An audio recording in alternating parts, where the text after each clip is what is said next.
Thackeray car AC में आपका स्वागत है। दोस्तों, आज अपन मैग्नेट कॉइल के बारे में थोड़ा सा मैं आपको आइडिया देना चाहता हूँ।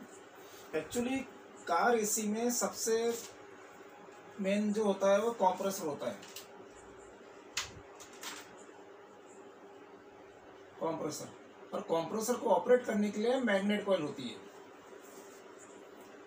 मैग्नेट कॉइल का बहुत बार प्रॉब्लम ये आता है कि कभी एंगेज होती है, कभी नहीं होती है, कभी अर्थिंग का प्रॉब्लम, पॉइंट अगर बराबर लगानी है तो प्रॉब्लम आते हैं, कभी शॉर्ट होती है, कभी ओवरहीट हुई रहती है। तो ये डायग्नोस कैसे करना, उसके लिए थोड़ा टिप्स।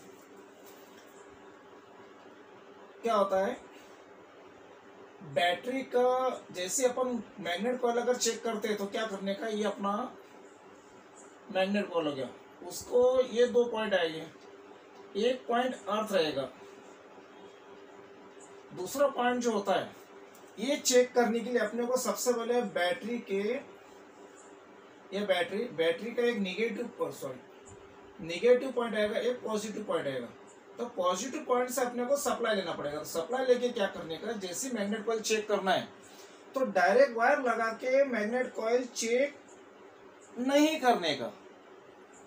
मैग्नेट कॉइल जो होती है कंप्रेसर की, मैक्सिमम करंट 10 एम्पियर होता है। मैक्सिमम, टू मच करंट जब लेता है तब मैक्सिमम करंट 10 एम्पियर होता है। नॉर्मल करंट कोई भी मैग्नेट कॉइल का 2 या 3 एम्पियर होता है, इससे ज्यादा नहीं होता है। मैग्नेट कॉइल से 3 गुना हेवी फ्यूज होता है। इसलिए नॉर्मली एसी सिस्टम में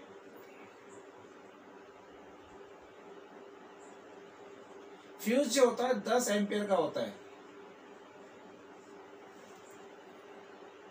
मैग्नेट कॉइल का फ्यूज, एसी फ्यूज या फिर कंप्रेसर फ्यूज जो आएगा वो 10 एम्पियर का होता है। इसीलिए कभी अगर मैग्नेट कॉइल चेक करना है अपने को तो 10 एम्पियर का फ्यूज लगा के चेक नहीं करने का। नॉर्मली दोस्तों 10 एम्पियर का फ्यूज लेके अगर चेक करते हो तो कॉइल अगर हीट अप है तो आपको पता नहीं चलेगा, स्पार्क ज्यादा होगा लेकिन फ्यूज उड़ेगा नहीं। इसलिए नॉर्मली इससे 50% यानी 5 एम्पियर का फ्यूज लेने का, 5 एम्पियर का फ्यूज लेके ये ऐसा चेक करने का, फ्यूज बीच में लगाने का, बैटरी के बाद डायरेक्ट लगा तो भी चलता, और स्पार्क करने का। अगर स्पार्क में कॉइल हीट उड़ जाता है फ्यूज तो समझने का कॉइल ओवर हीट है या फिर थोड़ा कम ज्यादा हो सकता है। लेकिन 5 एम्पियर का फ्यूज अगर स्पार्क करने के बाद भी नहीं उड़ रहा है तो समझ जाना अपनी मैग्नेट कॉइल एकदम बेस्ट है। इसका और एक पॉइंट आता है, अगर 5 एम्पियर के फ्यूज से चेक करते हो और मैग्नेट कॉइल अगर बराबर वर्क कर रही है तो मैग्नेट कॉइल ओके। कभी कभी क्या होता है एसी सिस्टम में, कंप्रेसर छोड़ पकड़ करता है। कंप्रेसर छोड़ पकड़ तभी होता है, सब बराबर, आपका सप्लाई बराबर है, सब बराबर, तभी भी मैग्नेट कॉइल सिस्टम क्लच को एंगेज करेगी, डिसएंगेज करेगी, एंगेज करेंगी, डिसएंगेज करेंगी, चालू रहता है। इसलिए कि मैग्नेट कॉइल के अंदर एक डायोड होता है, एक बायोमेटल का, जो फ्यूज का काम करता है। फ्यूज का काम करता है, वो क्या करता है, कुछ देर तक चलने के बाद कॉइल को डिस्कनेक्ट कर देगा।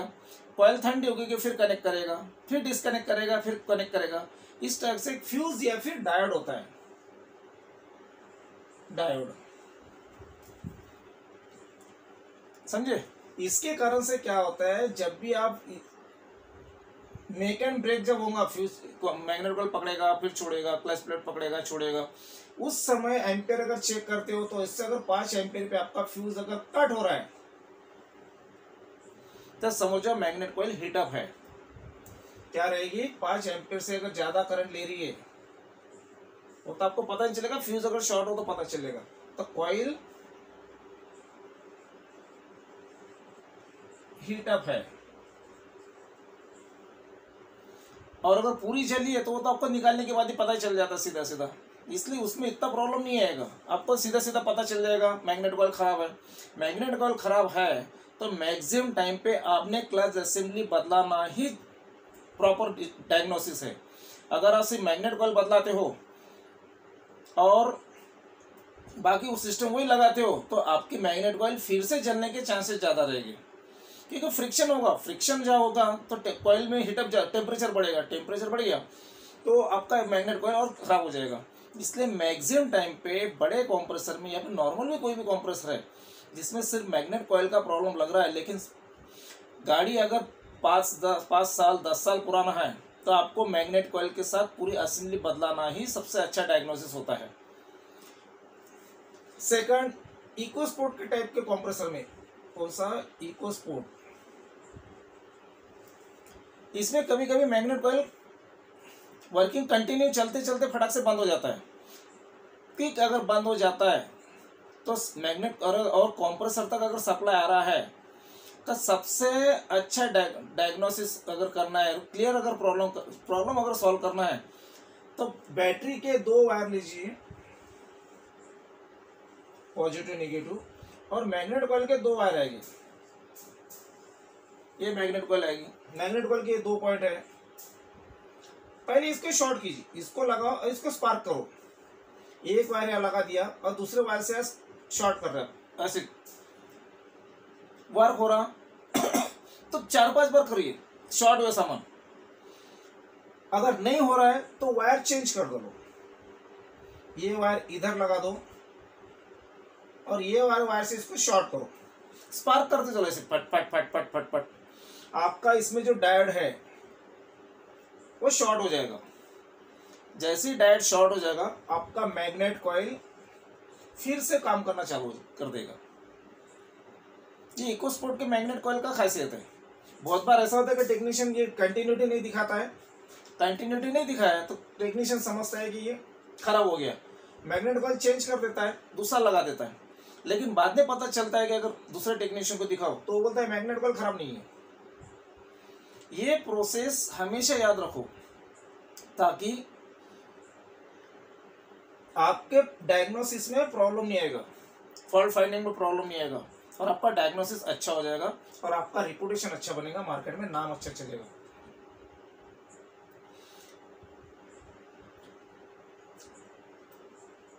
कंप्रेसर हो गया, मैग्नेट कॉइल हो गया, मैग्नेट कॉइल में सादा हो गया, ये हो गया 10 एम्पीयर का। आपका एक बार रिवीजन ले लेते हैं। मैग्नेट कॉइल में क्या होगा, मैग्नेट कॉइल सादा ले लिया, अगर चेक करना है कंटिन्यू मल्टीमीटर से भी कर सकते हो और डायरेक्ट सप्लाई देके भी कर सकते हो।